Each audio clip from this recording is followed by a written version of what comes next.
Heart disease और diabetes parallel चलते हैं। तो डायबिटीज़ टू टाइप्स के होते हैं, टाइप 1 डायबिटीज़, टाइप 2 डायबिटीज़।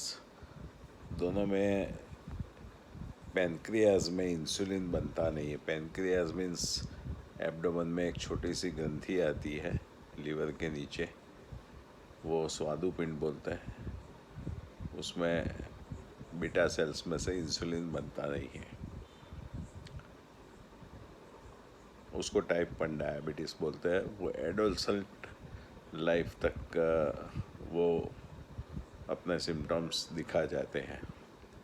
लेकिन टाइप 2 डायबिटीज़ वो लाइफस्टाइल डिसऑर्डर, जीनेटिक डिसऑर्डर और एनवायरमेंटल डिसऑर्डर से होता है। Mostly type 2 diabetic peoples are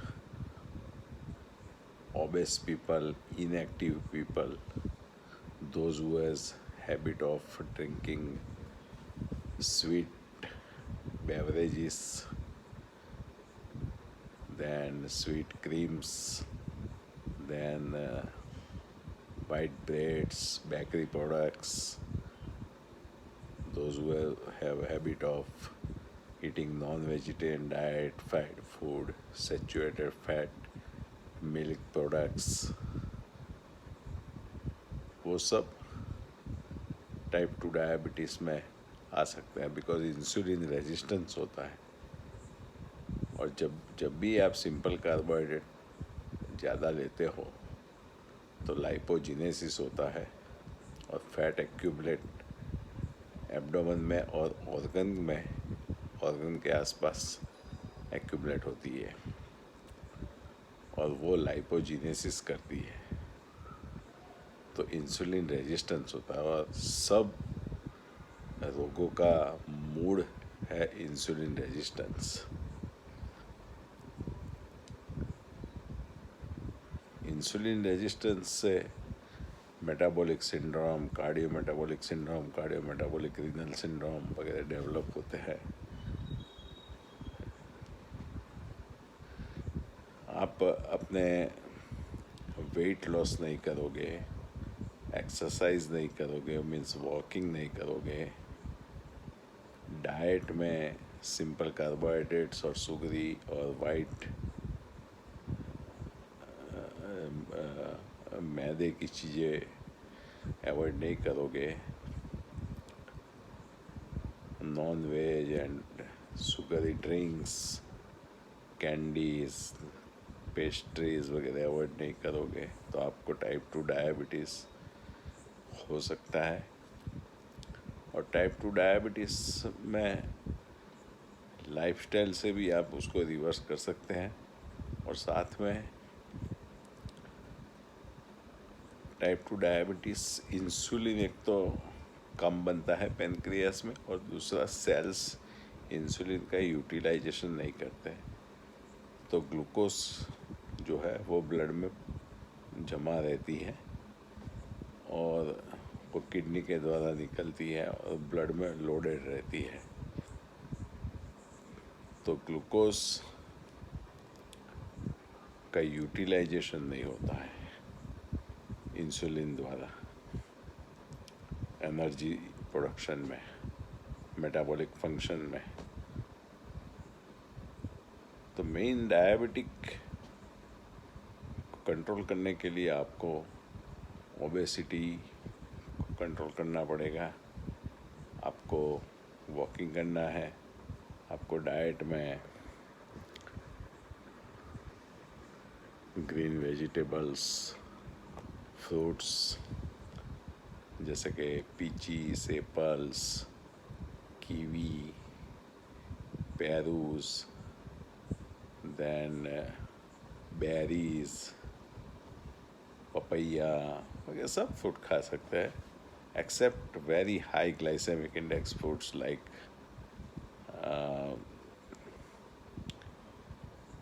चीकू है, कैरी है, मैंगो है, सीताफल है वगैरह को आप अवॉइड कर सकते हैं। अदरवाइज फ्रूट सब खा सकते हैं।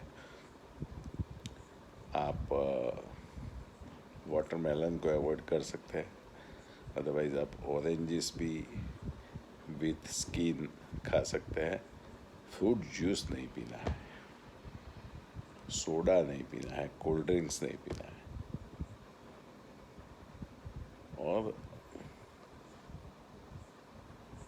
डेली हाफ आवर वॉकिंग की हैबिट रखना है।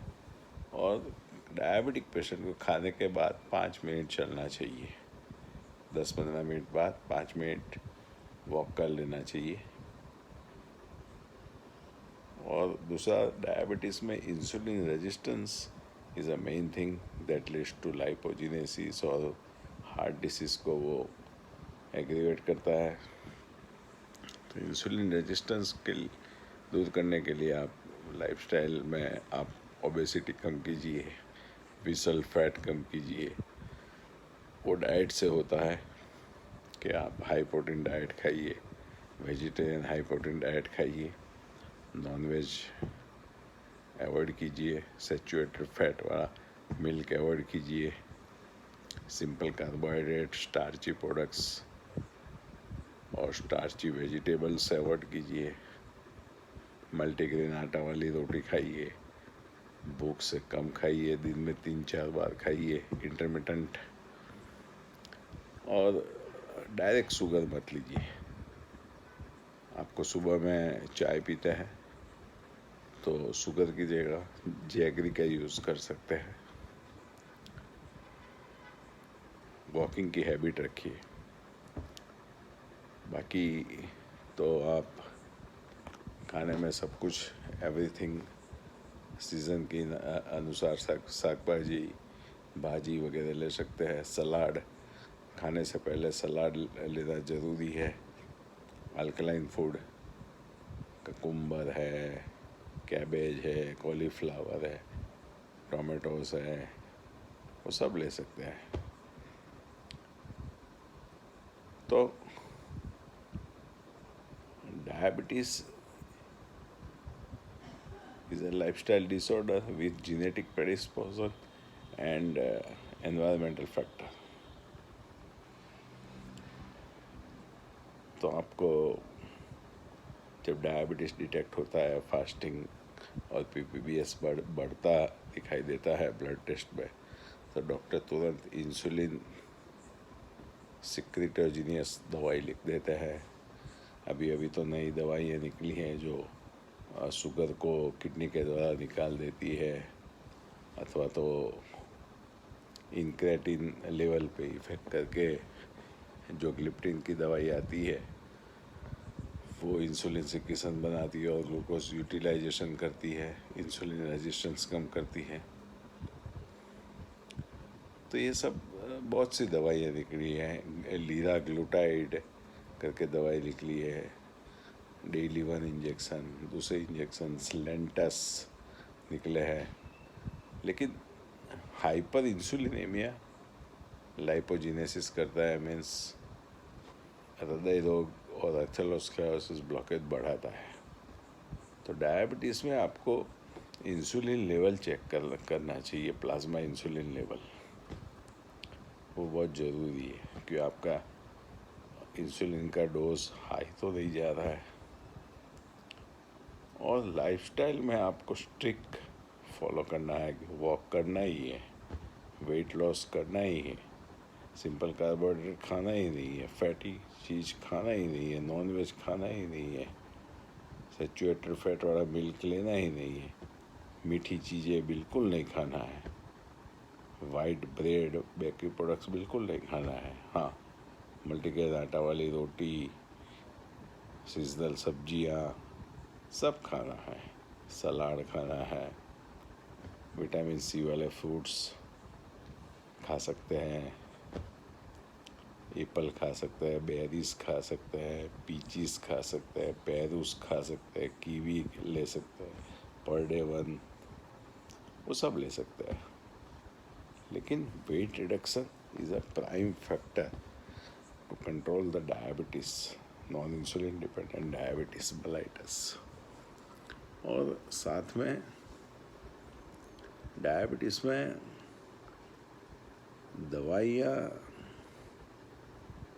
तो डिसीज़ को कंट्रोल करती ही है, लेकिन US FDA approved EECP treatment पे हमने इतने बढ़िया रिजल्ट लिए है डायबिटीज़ में इंसुलिन और दवाइयाँ कम करने में, क्योंकि ईईसीपी हम हार्ट फेलियर और नेचुरल बाईपास के लिए देते हैं और वो हमारे मास्टर ही है।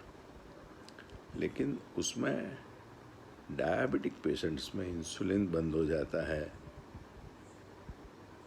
ओएचए बंद हो जाती है, दवाइयाँ बंद हो जाती है, because the reason is that constant हृदय इन जो डायस्ट्रोल सिस्टोल में होता है, और तब पैर में से कांस्टेंट जो हृदय जो डायस्ट्रोल में होता है तो पैर में से प्रेशर देते हैं न्यूमेटिक कप द्वारा, और हृदय जो सिस्टोल में होता है तो प्रेशर ऊपर से नीचे की तरफ रिलीज होता है। तो 1 कलाक की मिल्किंग प्रोसेस में ग्लूकोज यूटिलाइजेशन होता है, इंसुलिन रेजिस्टेंस कम होता है। ये बहुत बड़ी बात है। इंसुलिन रेजिस्टेंस कम होता है, ग्लूकोज यूटिलाइजेशन होता है। तो इसीलिए डायबिटिक पेशेंट्स में ईईसीपी ट्रीटमेंट देने के बाद कई पेशेंट्स को एकदम से भूख लगती है, क्योंकि ग्लूकोज लेवल डाउन होता है, तो उनकी दवाइयाँ कम करनी पड़ती है ग्लूकोज की। डायबिटिक पेशेंट्स में ईईसीपी ट्रीटमेंट एक थेरापेटिक ऑप्शन है, जो आपको हृदय रोग को तो कंप्लीट क्योर करेगी, लेकिन डायबिटीज़ को भी क्योर करेगी और किडनी डिसीज़ को भी क्योर करेगी। डायबिटीज़ में स्ट्रेस लेवल नहीं रहना चाहिए, व्यसन नहीं होना चाहिए, प्रॉपर स्लीप होना चाहिए, लेना चाहिए, और walking is a prime factor. And diet में आप सिंपल कार्बोहाइड्रेट्स और शुगरी चीज़ें ना खाएं, और फ्राइड चीज़ें और सैचुरेटेड फैट वाली चीज़ें ना खाएं, और नॉन वेज चीज़ें ना खाएं। बस इतना ही ध्यान रखना है, बाकी सब खा सकते हैं। हाँ, आप प्रोसेस फूड ना खाएं, क्योंकि उसमें शुगर बहुत सर्ज हो जाता है, जैसे पिज़्ज़ा है, बर्गर है, बेकरी प्रोडक्ट्स है, या नॉन वेजिटेरियन पीपल्स जो प्रोसेस फूड खाते हैं वो, अथवा पैकिंग वाली आइटम्स, अथवा पैकिंग वाले फ्रूट जूस मिलते हैं, फ्रूट जूस जो फुल्ली लोडेड विथ शुगर और सोडियम होते हैं। फिर वेजिटेबल सूप भी पैकिंग में मिलते हैं, वो भी फुल्ली लोडेड विथ शुगर और सोडियम होते हैं। तो ये सब अवॉइड करना चाहिए, कैंडीज वगैरह अवॉइड करना चाहिए। तो डायबिटीज़ को कंट्रोल आप डाइट से, frequent small diet, intermittent fasting, insulin resistance कम हो उसकी दवाइयाँ से आप डायबिटीज़ को आराम से कंट्रोल कर सकते हो, और फ्यूचर में होने वाले heart disease, stroke, peripheral vascular disease वगैरह को आप अवॉइड कर सकते हो। तो ईईसीपी एक ट्रीटमेंट है जो थेरापेटिक है डायबिटिक को क्योर करने में। हार्ट डिसीज़ के लिए तो वो यूएस एफडीए अप्रूव्ड ही है कि भाई आपको बाईपास नहीं कराना है, आपका हार्ट वीक हो गया है तो पंपिंग बढ़ाना है। लेकिन डायबिटीज़ के लिए और किडनी फंक्शन जिसका डिटेरियोरेट हुआ है, उसके लिए भी EECP treatment very therapeutic, but it should be taken by train doctor. आप सोशल मीडिया की एड्स वगैरह देख के आप ईईसीपी ट्रीटमेंट को प्रीफर मत कीजिए। सोशल मीडिया की एड और लाइक्स और सब्सक्रिप्शन तो पेड होता है सब। हमारे पास कई लोग आते हैं पेड सब्सक्रिप्शन के लिए कि साहब 10,000 रुपया भरो, आपके 1,000 लाइक्स हो जाएंगे और 500 सब्सक्रिप्शन हो जाएंगे।